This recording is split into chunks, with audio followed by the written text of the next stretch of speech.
My father's laugh cut through the clinking of crystal glasses. "You really think you belong here?" My sister leaned in, her perfume drowning in something sharper. "She smells like pig manure," she whispered, just loud enough for the table to chuckle.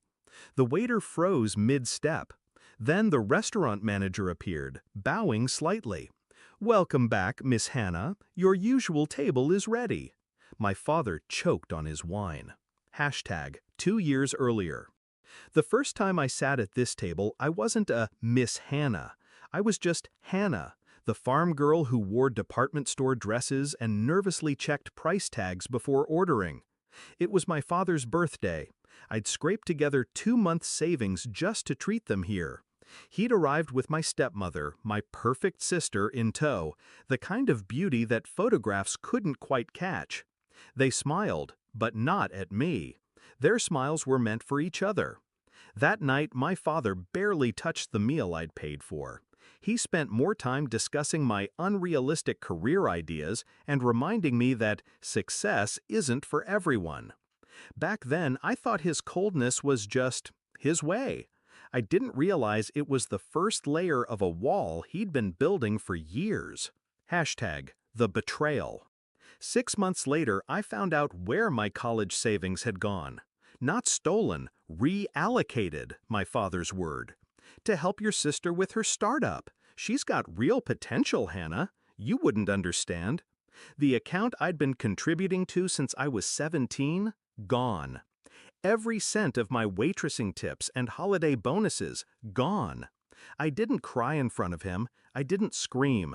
I went home, locked the door, and sat in the dark until the silence stopped feeling like a weight and started feeling like a weapon. Hashtag the plan. I could have taken him to court. I didn't. Court would have given him the satisfaction of seeing me beg for what was mine. Instead, I found another way.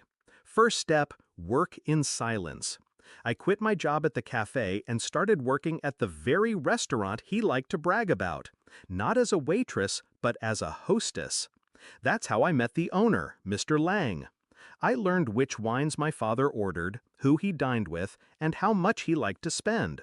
Second step, position myself. Mr. Lang owned more than this restaurant. He had properties, investments, and, as it turned out, a vacancy for an assistant. I took the job. For the next year, I learned everything. Contracts, client negotiations, the kind of wealth that wasn't loud but permanent. Third step, own something. With the money I was earning, far more than my father assumed, I bought into one of Mr. Lang's smaller ventures. Quietly. No big announcements. Hashtag the invitation. When Mr. Lang retired, he sold the restaurant. Not to a stranger, to me.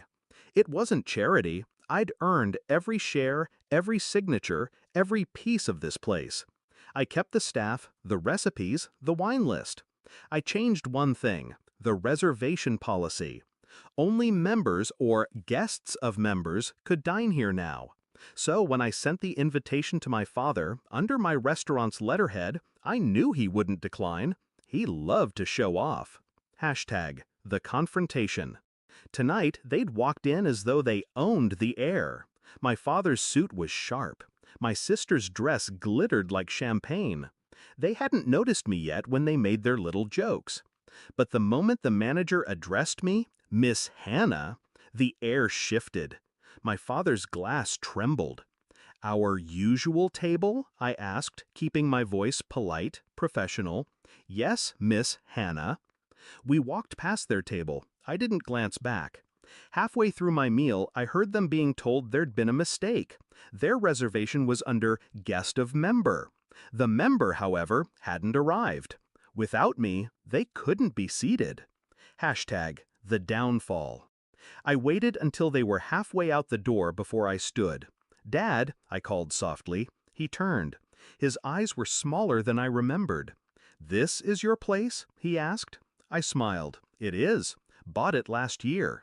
My sister shifted uncomfortably. The silence between us was thick. "You really think you belong here?" He tried again, but this time his voice cracked. I leaned closer. I don't think, Dad. I own here. #the release. They left without eating.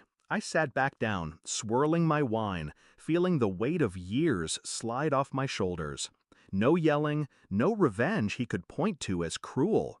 Just the quiet fact that I had built something without him, and he could never sit at my table again unless I allowed it. Justice didn't need to be loud. It just needed to be final.